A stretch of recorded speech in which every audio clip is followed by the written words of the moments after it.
सोचिए, 9 साल का ट्रेडिंग का तजुर्बा, सारी गलतियां, सारे सबक, सब कुछ बस कुछ ही मिनटों में। ये वो कहानी है जो एक ट्रेडर को दिवालिया होने से लेकर लाखों बनाने तक ले गई। चलिए शुरू करते हैं। तो नतीजा क्या निकला इस सफर का? ट्रेडिंग से $30 लाख से ज्यादा का मुनाफा। और हाँ, ये सब वेरीफाइड है। लेकिन ये कोई रातों रात की कहानी नहीं है। ये एक बहुत मुश्किल सफर था। ये असल में एक ट्रांसफॉर्मेशन की कहानी है। सोचिए, 20 साल की उम्र में लीगली बैंकरप्ट और वहां से एक सफल प्रोवन ट्रेडर बनने तक का सफर। ये सब सही माइंडसेट और अनुशासन का ही खेल है। तो ये सब शुरू कहां से होता है? आखिर वो पहली चीज क्या है जो बदलनी पड़ती है? ये शुरू होता है एक बुनियादी मानसिक बदलाव से। ट्रेडिंग को देखने का अपना नजरिया बदलना ही, सच कहूं तो, सफलता का पहला कदम है। सबसे पहला और शायद सबसे जरूरी सबक, जूम आउट करिए। रोज के उतार चढ़ाव में मत उलझिए, लंबी तस्वीर देखिए। ट्रेडिंग का मतलब हर दिन जीतना नहीं होता, बिल्कुल नहीं। अपने शुरुआती दिनों की बात बताऊं, मैं पूरी तरह से रोज के नतीजों में फंसा हुआ था। मेरा अकाउंट $5000 से 7000 पहुंचता और फिर धड़ाम से वापस 5000 पर। यह एक ऐसा इमोशनल रोलर कोस्टर था जो मुझसे लगातार गलत फैसले करवा रहा था। तो पैसे की उम्मीदें रखना कितना खतरनाक हो सकता है, ये कहानी सब कुछ बता देगी।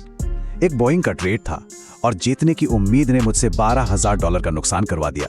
और सिर्फ नुकसान ही नहीं, गुस्से में दीवार में एक छेद भी हो गया। और ये तब की बात है जब मेरे पास खोने के लिए $12000 थे ही नहीं। इसने मुझे रिवेंज ट्रेडिंग के रास्ते पर धकेल दिया। और ये रिवेंज ट्रेडिंग क्या बोला है? पिछली कहानी इसी मनोवैज्ञानिक जाल को दिखाती है। मतलब, जब आप अपना लॉस रिकवर करने के लिए ट्रेड करते हैं तो आप दिमाग से नहीं, इमोशंस से काम लेते हैं। और यकीन मानिए, अपना अकाउंट खाली करने का ये सबसे तेज तरीका है। यहीं पर एक बहुत बड़ा मेंटल शिफ्ट आता है। ये सोचना कि हम यहाँ नुकसान नहीं उठाते, हम सबक लेते हैं। नुकसान को हार की तरह मत देखिए, उसे एक सबक, एक लर्निंग अपॉर्चुनिटी समझिए। हर ट्रेड, चाहे प्रॉफिट हो या लॉस, सीखने का एक मौका है। तो फिर मेन बात क्या है? पैसा असल में सिर्फ एक स्कोरबोर्ड है, वो गेम नहीं है। गेम तो है बिना किसी गलती के अपने प्लान को एग्जीक्यूट करना। तो पैसे पर ध्यान देना बंद करिए और प्रोसेस पर फोकस करिए। हर ट्रेड को जर्नल करिए, अपनी गलतियों से सीखिए और देखिएगा, मुनाफा अपने आप आएगा। ठीक है, तो माइंडसेट तो हो गई हमारी नींव। लेकिन अब बात करते हैं उन ठोस नियमों की, उन उसूलों की जिन्हें कभी भी नहीं तोड़ना चाहिए। इसे कहते हैं ए गेम मेंटल स्कैन। आपको सिर्फ तभी ट्रेड करना है जब आप दिमागी और जिस्मानी तौर पर अपने बेस्ट पर हों। तो हर सुबह खुद से ये सवाल पूछिए, मेरी नींद कैसी हुई? क्या मैं फोकस्ड हूं? कहीं मैं बेचैन तो नहीं हूं? और अगर किसी भी सवाल का जवाब गलत है तो उस दिन ट्रेड ना करना ही सबसे अच्छा ट्रेड है। नए ट्रेडर्स एक बहुत बड़ी गलती करते हैं। उन्हें लगता है जितने ज्यादा ट्रेड उतना ज्यादा पैसा। लेकिन जो प्रोफेशनल्स होते हैं वो जानते हैं कि चुनकर ट्रेड करना यानी सेलेक्टिव होना ही मुनाफा दिलाता है। धैर्य, सब कुछ धैर्य का खेल है। ये एनालॉजी मुझे बहुत पसंद है और ये सब कुछ कह देती है। ट्रेडिंग बिल्कुल मछली पकड़ने जैसा है। आप शांति से धैर्य के साथ बैठे रहते हैं और एक बड़े साफ सेटअप का इंतजार करते हैं। जब वो बड़ी मछली आती है, बस तभी आप अपना जाल फेंकते हैं। चलिए अब एक मुश्किल सबक की बात करते हैं। साल था 2023, महीना नवंबर। साल भर का मुनाफा पहुंच चुका था $9,30,000। सब कुछ एकदम सही लग रहा था, शायद कुछ ज्यादा ही सही। और फिर साइकोलॉजी हावी हो गई। मैं उस $1 मिलियन के टारगेट के इतने करीब था कि ओवर कॉन्फिडेंस ने मुझे अंधा कर दिया।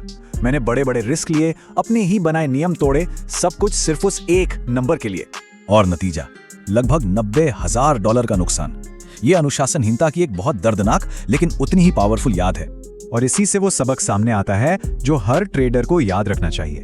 आपका नंबर 1 काम पैसा कमाना नहीं है, आपका काम है पैसा ना खोना। अपनी कैपिटल को बचाइए और मुनाफा तो अपने आप आएगा।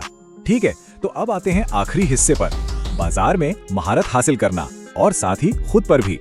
ये सिर्फ बाजार को समझने की बात नहीं है, ये खुद को समझने के बारे में है। एक बात हमेशा याद रखिए, बाजार आपसे कहीं ज्यादा देर तक गलत या इरैशनल रह सकता है। तो बाजार से लड़ने का कोई फायदा नहीं है।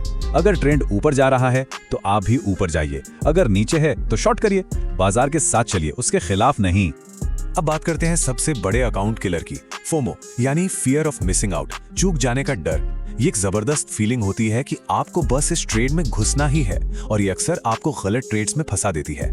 तो इस फोमो का इलाज क्या है? बस इस एक एनालॉजी को याद रखिए। ट्रेड्स जो हैं वो बस की तरह होते हैं। एक छूट गई, कोई बात नहीं, अगली हमेशा आ रही होती है। बस धैर्य रखिए।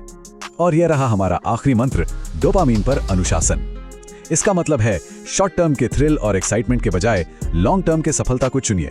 ये मुश्किल है, मैं मानता हूं, लेकिन बहुत जरूरी है। आखिर में असली बदलाव तब शुरू होता है जब आप बाजार को दोष देना बंद कर देते हैं और आईने में देखना शुरू करते हैं। सफलता का रास्ता जाता है सेल्फ अकाउंटेबिलिटी से। अपनी गलतियों को मानिए, उनसे सीखिए और आगे बढ़िए। बस तभी सब कुछ बदल जाएगा। तो हम इसे एक विचार के साथ खत्म करते हैं। देखिए, ये सबक सिर्फ ट्रेडिंग के लिए नहीं है, ये जिंदगी के लिए है। सेल्फ अकाउंटेबिलिटी ही सब कुछ है। तो खुद से ये सवाल पूछिए, वो कौन सा एक वादा है जो आप खुद से करना और उसे तोड़ना अब बंद कर देंगे?